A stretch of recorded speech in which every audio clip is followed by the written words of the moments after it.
However, there was something I saw in the statement. The Igbo traders there, because there's an ethnic dimension to it, they were described as immigrants. Now, a Nigerian cannot be an immigrant inside Nigeria. And I think that we should refrain ourselves, whatever may be the level of provocation, from referring to a Nigerian as a refugee or as an immigrant in his own country. Can you imagine? The Constitution of Nigeria, chapter 4, dealing with fundamental human rights, says, as a Nigerian, you can live anywhere.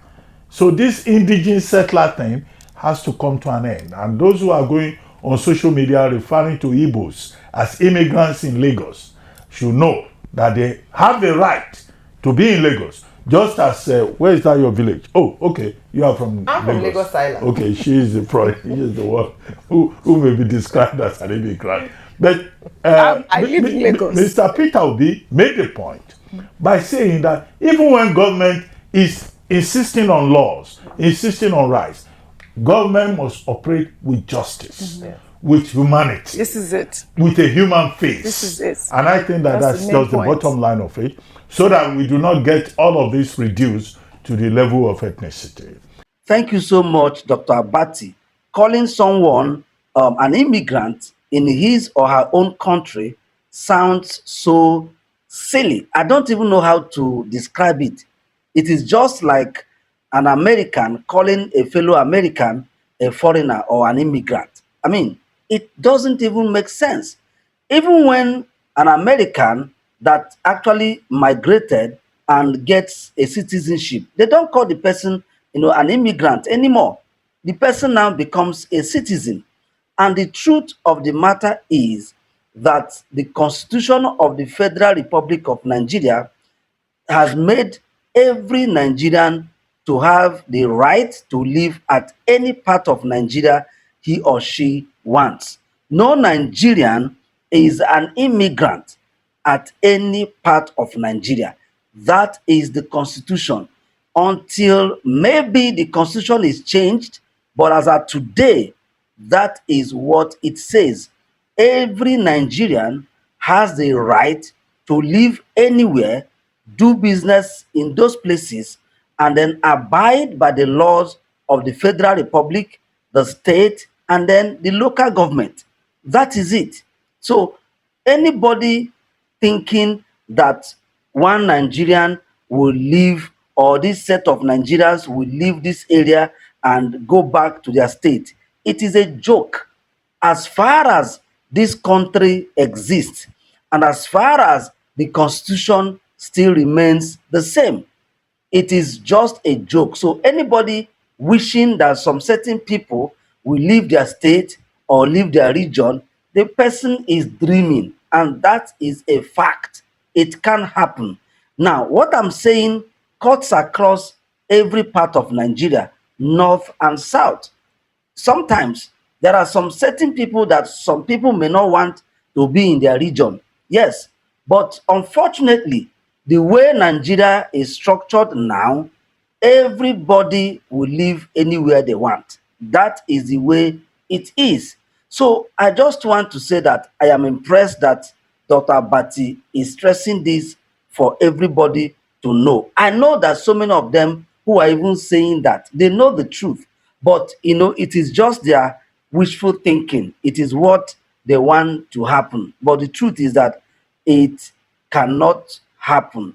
Nigerians are free to live anywhere they want to live. Like I said, this happens, in almost every part of Nigeria, but it is beginning to be, very loud in Lagos. And let me make it clear, when we mention Lagos, it is not as though that it is Lagosian. We must call a spade a spade. It is not actually Lagosians who are saying that Igbos are immigrants. It is APC. Let us call a spade a spade. Check all of them. They are APC and their supporters. So it is because their politics is about dividing Nigeria instead of uniting Nigeria. If you watch, APC loves to divide Nigeria against tribe and ethnicity and religion. So, and that is their own way. Once they can't, project whatever they have done, to improve the lives of Nigeria, once they know that they can't do much, they can't win election under free and fair process, the next thing they will do is they will bring tribal card. That is their system. That is their style.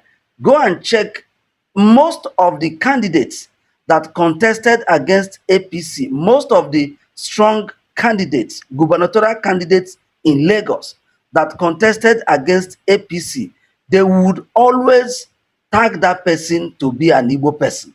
Even Jimmy Agbaje, they said they called him an Igbo person. The last one, but the revival of Labour Party, they called him an Igbo person. That is their scorecard. That is how they go about their own politics. And these are actually pure Lagosians. These are indigenes of Lagos, the main indigenes of Lagos, those that own Lagos. But because of politics, they will call them Igbos. They will brand them to be Igbos. So let us call a spade a spade. Yes, I know, so many parts of Nigeria, sometimes once in a while, they will say these people will go or these people will go. But in terms of where the thing is becoming a big issue is Lagos. And it is very important to also be very specific that it is not Yoruba against Igbo. No, it is not Yoruba versus Igbo. It is APC style of politics. That is the truth. And I've just given you examples. They always brand any opposition to APC as an Igbo candidate, whereas we know that it is not true, because those candidates, they are all citizens of Lagos State. So it is politics, and that is the truth. Let us understand it, and it is APC. We have to call them for what they are doing, because if you look at them now, the person that Dr. Reuben is addressing is an APC member, the person that wrote and talked about immigrants. So that is the fact. The next thing is, I love what Mr. Peter Obi said, and that is the fact. You have to, be human. Let us, show some kind of empathy in our dealings, even as government officials. Like what they said, even if that they have not been able to, regularize the papers or do the documentations the way they should do it. My question is demolishing the building the solution? That is just my own worry. And then when you begin to act in that form, people now begin to suspect you. Why are we so quick to demolish buildings?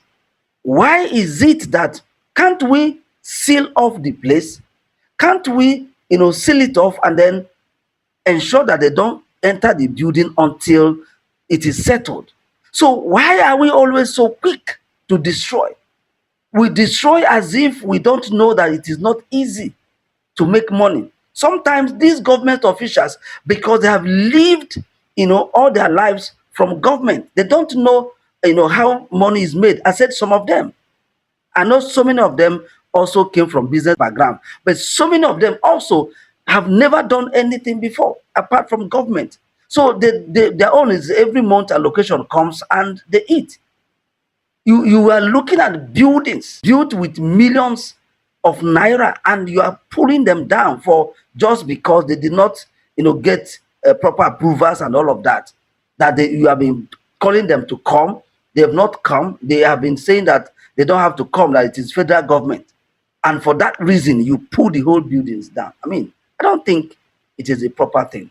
In all of this, all we're saying is we need a new Nigeria. That is why we are preaching and we're talking about Peter Obi's presidency, so that this type of thing, should be sorted out. All these things, we have to have a way of sorting them out. And that is why we must understand that a new Nigeria is possible. Thank you for your time.